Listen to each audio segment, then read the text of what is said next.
Warning, the following video is rated R for retarded. In a world full of crime, corruption, and suffering, sometimes it's just safer to stay home and watch a bunch of movies or TV shows on Hulu. This is Double Dog on Hulu.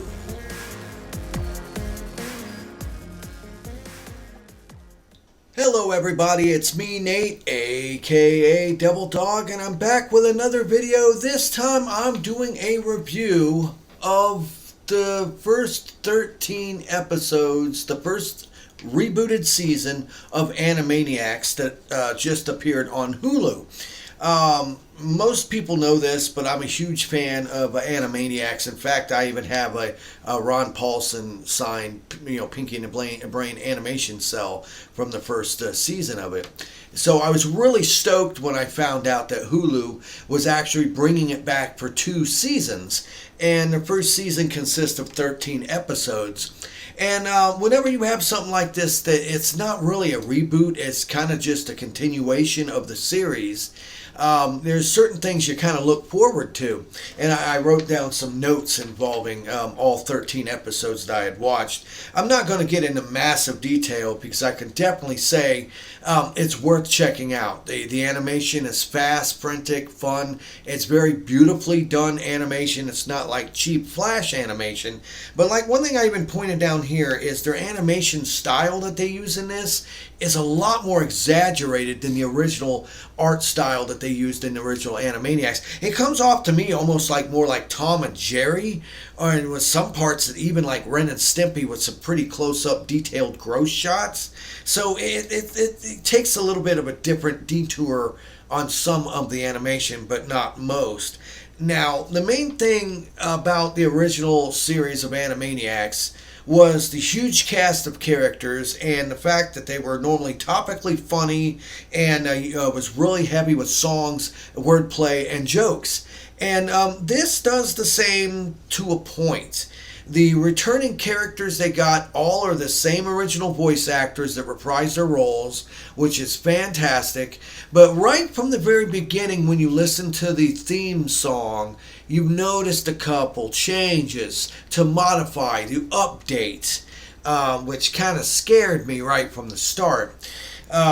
First of all, they cut out the part where they actually show all the other characters, and they say that they're more gender neutral and politically correct, which scared me right then and there. I'm like, oh no. Because one of the main things about the original show is it was made for kids, but it still had some adult humor.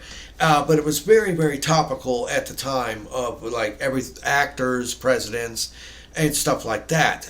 They did dive into like politics and stuff, but it was really light. It was mostly done for slapstick comedic effect. And they kind of sort of do it in this, but it has an agenda. I am not going to have to say I agree with some of the things they did with this. First of all 13 episodes. Out of all 13 episodes, there are just 2 episodes where they have more than just the Warner Brothers and the sister and Pinky and the Brain. There's one episode where they're not voiced, but they bring back all of the characters for a short stint involving a hunter, which it's pretty good because they even call him a discount Elmer Fudd. And it's pretty good, and at the end you get to see all the original Animaniacs cast. None of them talk, but it's like a cameo, really. And the thing that gets me though is the most hated character is what that episode was about. They even made it a point to say the most hated character in all the characters of Animaniacs was Chicken Boo. And the episode was involving Chicken Boo. And that kind of made me get confused. I'm like, if you're going to bring back old characters, why not ones people like? Chicken Boo is not one that anyone really liked. I couldn't stand the damn guy. But yeah, there's like I think close to the final episode. Yeah, it is the final episode. You get to see Otto Von scratch and sniff. You can tell it's not the same voice actor though, but that's okay. If it is, it doesn't sound like him. But other than that, the whole series of 13 episodes just focuses on the Warner Brothers and their sister Dot and Pinky and the Brain. And I think that kind of hurts the show because most of the little skits of Pinky and the Brain and the Warner Brothers and the sister Dot work when they're a smaller, condensed little short skit. And these, since they're like half an episode, it was only like a couple episodes where like the whole episode was skits of the Warner Brothers, but most of it was like a 50-50 split, so to say. And I think by stretching out the length of each sketch for Pinky and Brain and that did not work. It made it to where there was a lot of stuff in it that seemed almost like filler. Now, like I said, it's got great voice acting, great animation. I love the animation, though. Like I said, it's a bit exaggerated. Hell, they even have one episode where they go straight like anime with superpower, Voltron style, Mega Ultra, just Dragon Ball Z style stuff, which is weird. But honestly, you got to think the first show was like over 20 years old, so they had to update it in different ways. I didn't mind the fourth wall breaking parts because that's classic Animaniacs, but they tried to add a new flavor to it, and in the end, I think they got way too political and way too woke with this. Instead of staying true to Animaniacs and still poking fun at modern day things, like, there's some episodes that are really good involving the Warner Brothers not knowing about technology and everything like that over the 20 years. And they even have a really good joke that even says, hey, this is being done 2 years ago, so we really don't know, so we're guessing. And, when they stick with that sort of humor, that meta humor of making fun of topical events and stuff that affect everybody, I think that would have worked a lot better. But honestly, I think they got a little too close to actually having a political agenda in this. Now, older episodes, they would get political and stuff, but they would never pick a side. They would kind of give you information and make fun of it. But this one, they obviously pick a side and they tell you, hey, this is what, and I don't like that. That makes me feel like this is a politically agenda, that you're trying to tell me what I should think, and I really am disappointed with them going that route in Animaniacs. There's even like an episode involving bunny rabbits, which is their play on how they feel about gun control. Sure, they call it bun control over bunnies, but everybody should have their own rights to their own buns, and it was heavy-handed, and it ruined the heart and soul, which made the show great. When they just stuck with off-the-wall slapstick comedy, the show was brilliant, especially Pinky and the Brain. Hands down, the voice acting is phenomenal. Some of the episodes are fantastic and really strike a chord with me of the 20-plus years ago original series.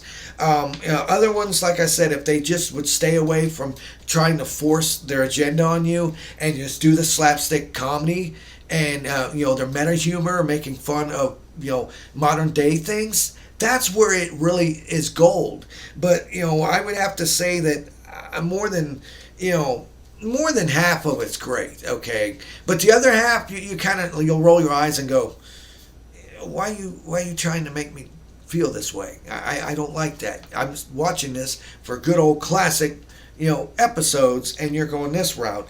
Honestly, yeah, like the bun control. And they had another one that bothered my mind, where you start seeing other characters like Hanna-Barbera characters like the Flintstones and stuff show up, because Warner Brothers owns them and everything, but still it's kind of like that does not fit with the show. And like I said, they didn't bring back any of the old characters other than 2 of them, and the rest of the time it's these new characters, and I just don't like them. I don't. It's sad. And you figure each episode out of the 13 episodes, give or take about 20, 30 minutes long. But yeah, episode 4, the buns, that one was just a little bit too heavy-handed in telling me what I should think.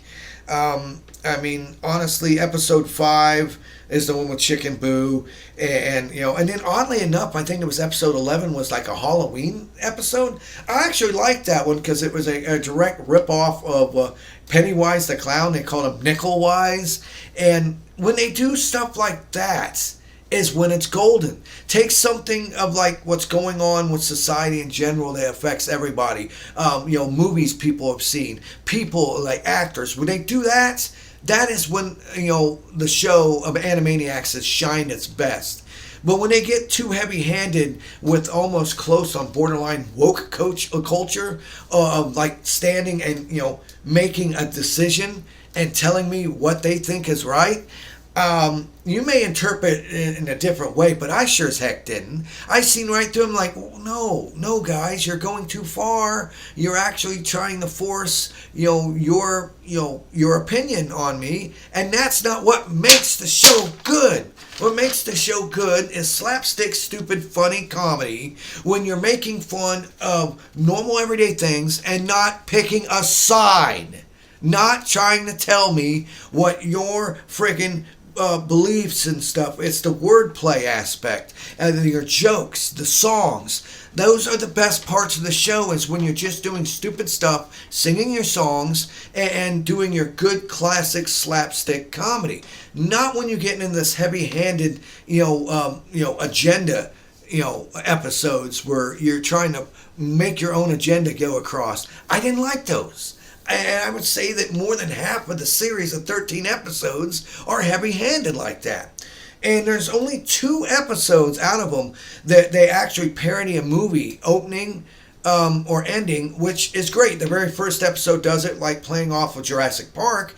And I think it was the Halloween episode 11 where they actually did it like a rip-off of Poltergeist at the beginning. Both Steven Spielberg productions. But when they did that, that's brilliant. I loved it. Because, it still fit with the times. They're still making Jurassic Park movies. They just made a Poltergeist movie not too long ago, so it's not like too outdated. And stuff like that is what's really when the show hits its mark and has its charm, is when the characters are playing off of stuff that affects all of us and they don't pick a side at the end. Let's be honest. Honestly, I can definitely recommend that you watch it. It's got a lot more adult humor in it than I was expecting. And, some of the episodes, though, were seeming a little boring to me. And I think that's because the fact that there's not other characters in the show other than the Warner Brothers, the Sister Dot, and Pinky and the Brain. If they had brought back the other characters and spliced it out more like a normal Animaniacs show, I would probably find it more entertaining. But when you're giving extra time and length to these episodes just for Pinky and the Brain and the Animaniacs, a lot of times it just doesn't work. They don't need that much time to get their skit across. Really. I like the redone opening. I do. Like I said, they changed it with some parts which kind of bothered me a bit. But, in the end, I would say hopefully with the next season, they stay away of going to, trying to tell me what their opinions are on certain things. And just go back to what some of the episodes, like the one with Nickel Wise. Do that. Have parodies of actors and movies and other things like that. And just don't try to give me your dang agenda in this show, people. That's what I hate about what society has become. Nobody can just make something to have fun anymore. They always have to shove their own dang opinions down your throat. There's no reason to do that, especially in a great show like Animaniacs. I'm glad they brought it back, but I would have to say I was kind of disappointed with it. I think there were certain highs they hit, but not bringing back the original characters bothered me. A lot of their skits, that they were so heavy-handed with their agendas and their opinions, I did not like. And I think each bit of runtime for each quote episode skit was too long for each set. Pinky and Brain personally is my favorite. And a lot of creative jokes, a lot of very funny jokes, and a lot of good writing. But then it's hampered by just shoving too much agenda down your throat. And it seems like that's what happens with everything anymore. It's like everybody's got to tell you what they feel. Hey, guys, come here. No one cares. They want to watch your show to have a good time. They don't want to care about what you think. They just want to have a good time. And like I said, about half of the episodes were good, and the other half I'm just sitting there going, no, no. And the only thing I can say is hopefully for season 2, when they come out with them, that they'll focus more on what made them the show that they were, that I loved growing up with. Just stick with your goofy over-the-top antics. Bring back other characters from the Animaniacs. Don't just focus on them 2 groups of Pinky and the Brain and the Warner Brothers and Warner Sister Dot. As long as you do that, I think the show will be a hit. But currently, I can definitely say if you have Hulu, check it out. But like I said, I'm mixed on this. I was expecting it to either be really crappy or really good, and this is just like, you got really high parts, and then you got other parts that kind of pissed me off and took me out of the moment and going, okay, and other parts that it just got boring because the stories just kept dragging on too long. And while it fits with them, I kind of think the weird Tom and Jerry style, in-your-face, stretching body part crap for animation, I didn't really like it. I think it felt more like Ren and Stimpy style animation than it did, even though it was buttery smooth. But in the end, that's just strictly my opinion on this series. What do you think about the new Animaniacs series on Hulu? Let me know. Leave in the comments below what you think after you watch these episodes. Hit the bell icon to stay updated whenever I release any new videos on my channel. Subscribe to my channel. It helps a lot. And remember, I always end my videos by saying, have fun, play hard, and remember, people, the devil is in the details. Peace out until next time.